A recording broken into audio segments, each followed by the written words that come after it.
Hello, it's Dawn Michelle from Boho Tarot, and today I am here to do an unboxing of the Queen Alice Tarot by Dame Darcy. So this is a deck that I have had on and off my wish list for quite some time, and it wasn't until I watched a couple of videos really diving deep into this deck that I decided to go ahead and make this purchase.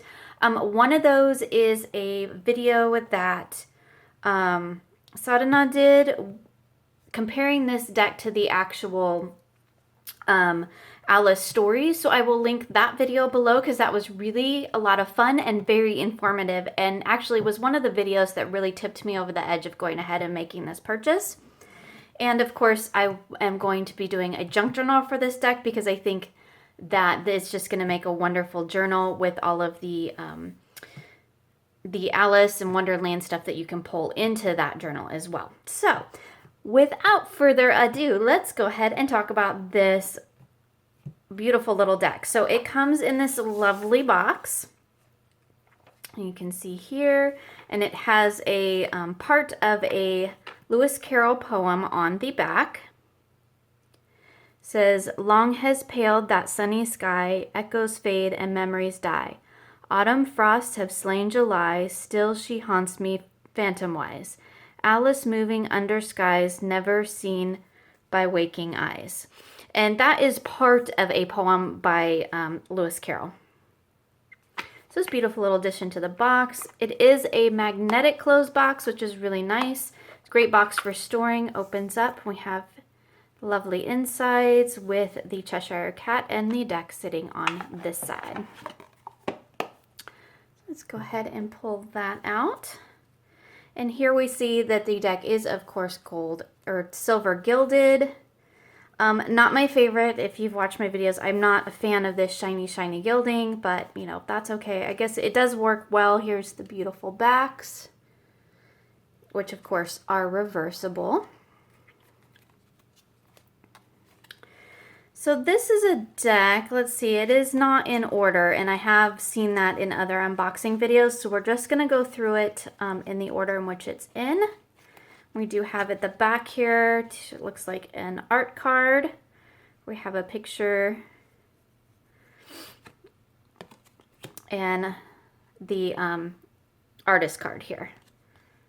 So just 2 extra cards. These are great to hold on to if you're going to do any sort of trimming, which in all honesty I might do with this deck. I know, gasp, to get rid of these shiny edges because I just don't like them.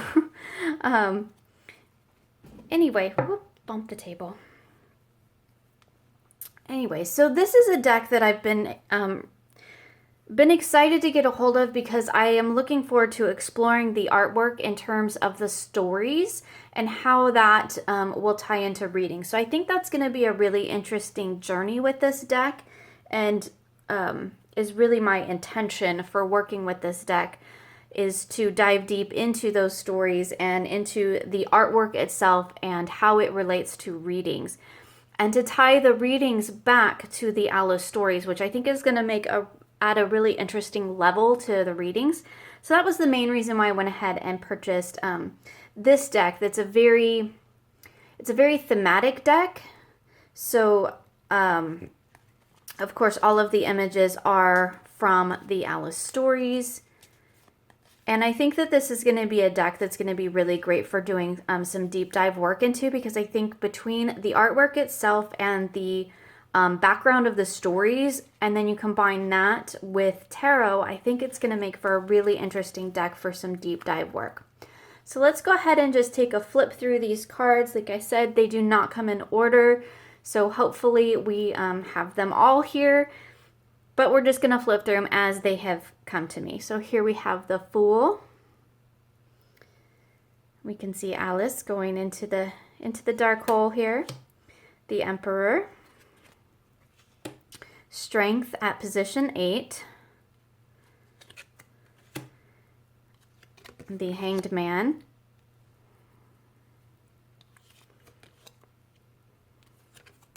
The Tower, which is Humpty Dumpty. Judgment. Here we have the Magician with the Cheshire Cat. The Hierophant with the caterpillar. Alice is very big here, and then here she is again. So I'm kind of interested to see how that's going to work out, because she's actually on this card twice. So we see her little and we see her big with the caterpillar. So it's going to be interesting. And here we have the caterpillar again in the Hermit. And the Death card. And I have seen in other videos that this deck shows a lot of knights falling off their horses, so that's going to be kind of interesting to play with. Interesting Death card, though, because we don't see any actual representation of death, just him falling off the horse, which that could be, you know, the start of something new as well. A beautiful Star card of Alice stepping through the mirror and the world. And the High Priestess. And the Lovers with the 2 cards. King and Queen of Hearts. A Wheel of Fortune. And Temperance. The other thing that I found really interesting about this deck is that in some of the depictions, Alice is very much a woman, and in some of them she's very much a child. So we see her whole transition of, you know, coming into adulthood and leaving her childhood behind through the artwork in this deck, which I think is really interesting. So here we have the Moon and the Empress. Again, we see Alice as very much that, as very much a woman in this card. This is really not my favorite Empress card. It's one of the cards in the deck that I was kind of like, not really fond of that, but I mean, I can work with it. It's just not my favorite. Here we have the Chariot and Justice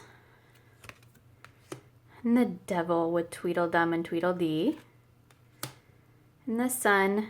At least it's not a naked baby, but here we see Alice in a much younger version. So I think that's really interesting. Ace of Wands, the 2 of Wands, the 3 of Wands. So it looks like perhaps our minors are in order. The 4 of Wands, 5 of Wands, and our 6. And the 7, I'm calling her Serpent. The 8 of Wands, the 9 of Wands with the Lion and the Unicorn, the 10 of Wands, the Page of Wands,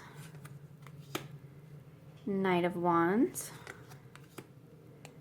Queen of Wands, and the King. So it looks like our minors are in order. It's just our majors weren't. So maybe we'll go back through those. The Ace of Cups, the 2 of Cups. I did see on Sadhana's video that she had pointed out that the Frog and Alice don't really have much of a relationship in the stories, and I think that we could have had, I agree with her that we could have had a different depiction here for the 2 of Cups with a character that Alice had a bit more of a relationship with. The 3 of Cups and the 4 and the 5 of Cups. I like this image for disruption. We see she's just like, she's had enough. She's yanking off the tablecloth. A beautiful 6 of Cups where she's sitting, reading. The 7 of Cups. So here we get a very traditional Rider-Waite-Smith version of the 7 of Cups with the cups and all the different choices. 8 of Cups. I really like the use of color in this deck. The 9 of Cups. And of course, as I've pointed out in other videos, I like the hand-drawn artwork. That's just an art style that really appeals to me in terms of my cards. So I think this is going to work really well for me. Page of Cups. And the Knight of Cups. We do have, in case you didn't notice, Dame Darcy's signature on the bottom of all of, well, it's not necessarily on the bottom. Mixed in the cards somewhere, on every card is Dame Darcy's signature. Personally, I wish she wouldn't do that, but, you know, I get it. I mean, you can see it here. You can only see the top of both the D's. It's cut off anyway, so kind of like, what was the point of that? I don't like when publishers or artists put copyrights or you know, their signatures and stuff on the artwork, you know, put that on the box, put it in the book. That's all great, but don't clutter up my artwork with it. That's just my personal opinion. The King of Cups. I do really like the art style though. I think it's really cool looking. And now we move into our aces with the Ace of Swords, and the Two of Swords, and the 3. So here we do have our classic, you know, heart with the 3 swords through it, which is not how I read the 3 of Swords, but I think that there's enough going on art-wise in the rest of the card that I can work with that in a way that works for me. So here we have the 4 of Swords, another knight falling off his horse, and the 5 of Swords.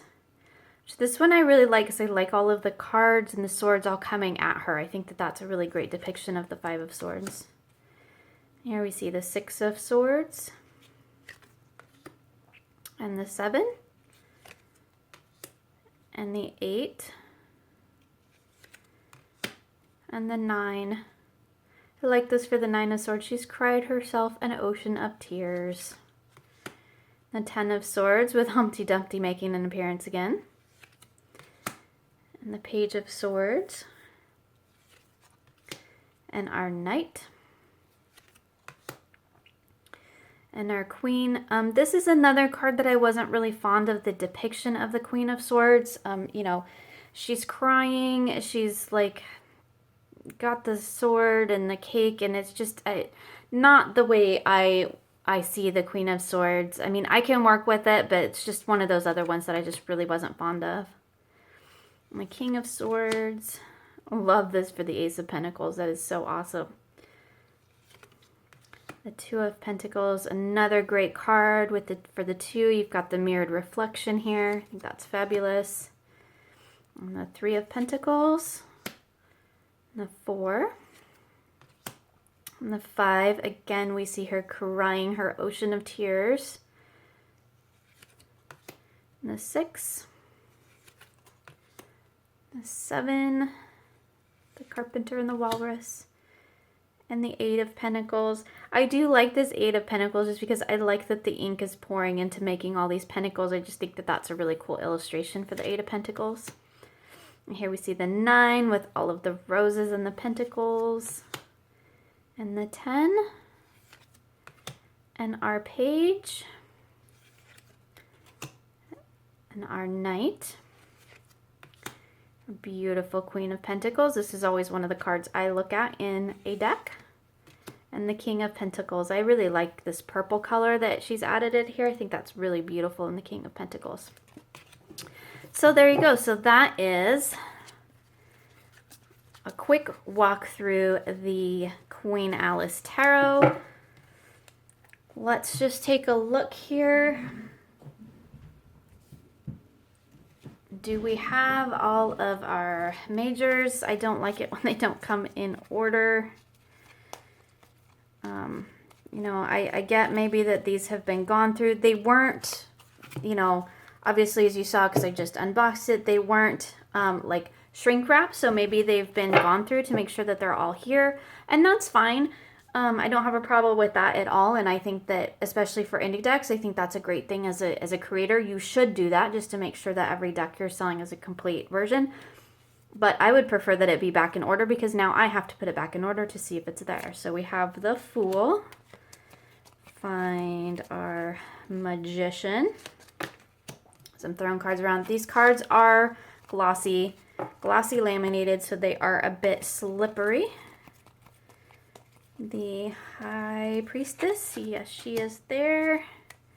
The Empress, I know we saw her. Where is she? There's the Empress and the Emperor. And find our Hierophant. There he is. And our Lovers. I guess this gives me a chance to go through the majors a second time before really diving deep into this deck. Chariot and Strength.